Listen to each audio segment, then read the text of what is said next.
ही अशी पुरी तुम्ही नाश्त्याला कधी ट्राय केली आहे का? बघा, थंड झाली तर एकदम टम्म अशी फुगलेली आहे. आपल्या गृहिणीला रोजच प्रश्न पडतो की नाश्त्याला नवीन काय बनवायचं किंवा मुलांना काय द्यायचं नवीन. तर ही पुरी बघा, एक साहित्य वापरल्यामुळं अशी छान टम्म तर फुगते आणि थंड झाल्यावर सुद्धा अशी फुगलेली राहते. तेलकट तर अजिबात होत नाही आणि आतून देखील बघा खुसखुशीत होते. काय साहित्य वापरलंय हे पाहायचं असेल तर व्हिडिओ शेवटपर्यंत नक्की बघा. नमस्कार, मी रेश्मा लोकरे रेसिपीत मध्ये तुमचं स्वागत.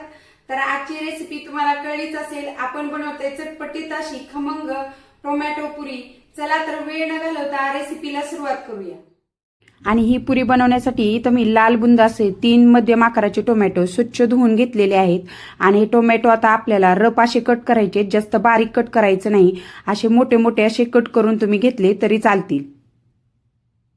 आता मिक्सरच्या भांड्यामध्ये आपण जे कट करून घेतलेला टोमॅटो आहे तो घालायचा. आणि इथे मी टोमॅटो बारीक करून घेतानाच इथं 6 ते 7 हिरव्या मिरच्या घेतल्या. तुम्ही तुमच्या आवडीनुसार कमी जास्त करू शकता. याच्यामध्ये 9 ते 10 लसूण पाकळ्या देखील घालायच्या आहे, चांगला खमंगपणा येतो. थोडासा आल्याचा तुकडा घेतलेला आहे. आणि यामध्ये बघा आपण पाव चमचा इतकी साखर घालायची. या साखरेमुळेच आपल्या पुऱ्या मऊ होतात आणि टम्म अशा फुगलेल्या राहतात. आणि मिक्सरला पाणी न वापरता हे मी बारीक वाटून घेतले. जाड सालीचा टोमॅटो असेल तर थोडंसं मीठ वापरलं तरी चालेल. आता या भांड्यामध्ये आपल्याला पुरीचं पीठ मळून घ्यायचंय. त्यासाठी मी इथं 2.5 वाटी गव्हाचं पीठ घेतलेलं आहे आणि त्यामध्ये 2 चमचे एकदम बारीक रवा आपल्याला घालायचंय. यामुळे देखील पुऱ्या खुसखुशीत होतात. आणि चवीनुसार मीठ घालायचं. अर्धा चमचा जिरी मी इथं हातावर अशी रगडून घालतीये. तुमच्याकडे जिरी पावडर असेल तर घातली तरी चालेल.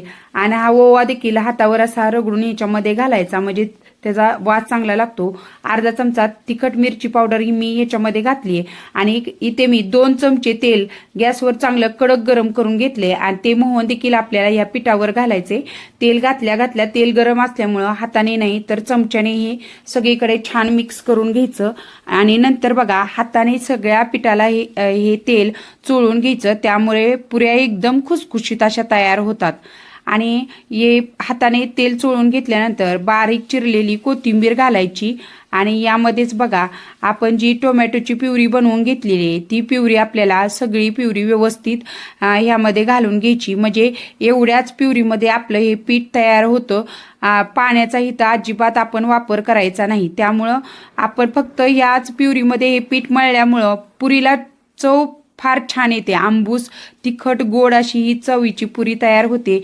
आणि हे पीठ असं आपल्याला ह्याच्यामध्ये छान मळून घ्यायचंय. आणि हे बघा नेहमीच्या पुरीला आपण कसं पीठ मळतो तसं हे पीठ आपल्याला सैलसर नाही तर थोडंसं असं घट्ट असं मळून घ्यायचंय.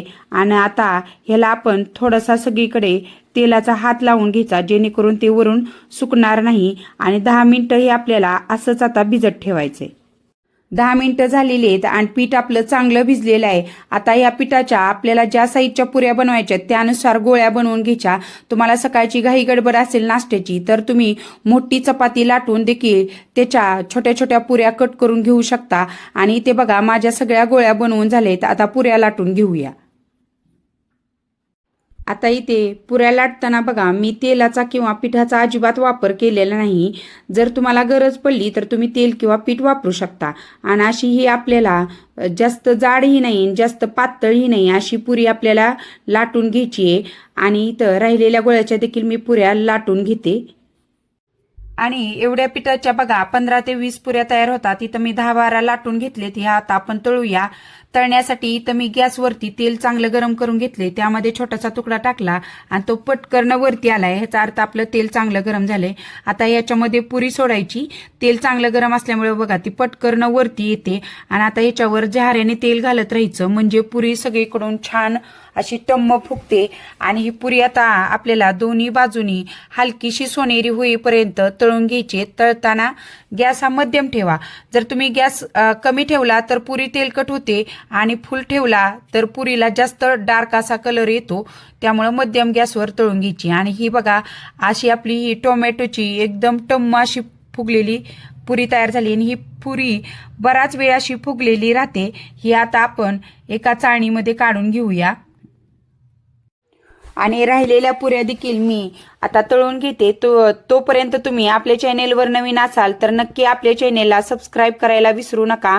आणि ह्या पुऱ्या बघा, तुम्ही आता आणखीन आषाढ महिना चालू आहे तर तुम्हाला तिखट मिठाच्या पुऱ्याऐवजी देखील तुम्ही ह्या पुऱ्या ट्राय करू शकता किंवा मुलांना देखील तुम्ही टिफिनला देऊ शकता. माझ्या मुलांना तर ह्या पुऱ्या अशाच खायला आवडतात. फार खमंग आणि रुचकर चवीची पुरी तयार होते. आणि इथं मी सगळ्या पुऱ्या तळून घेतले. तळून जवळपास अर्धा तास झालाय तरी या पुऱ्या बघा आणखीन अशा एकदम टम्म फुगलेल्या राहिल्यात. आणि या पुरीचं आणखीन एक वैशिष्ट्य म्हणजे ह्या अजिबात तेलकट होत नाहीत. आणि इथं एक पुरी मी तुम्हाला तोडून दाखवते बघा, एकदम आतून अशी खुसखुशीत अशी पुरी तयार होते आणि तुमचा विश्वास बसणार नाही. रवा आणि साखरेमुळं दुपारी बनवलेल्या पुऱ्या संध्याकाळी अशाच होत्या. वाटली आजची ही टोमॅटो पुरीची रेसिपी ते मला कमेंट करून नक्की सांगा आणि तुम्ही देखील ट्राय करा. रेसिपी आवडल्यास रेसिपीला लाईक अँड शेअर करा आणि अशाच रेसिपीसाठी आपल्या चॅनेलला नक्की सबस्क्राईब करा. पुन्हा भेटूया नवीन एका रेसिपी सोबत. धन्यवाद.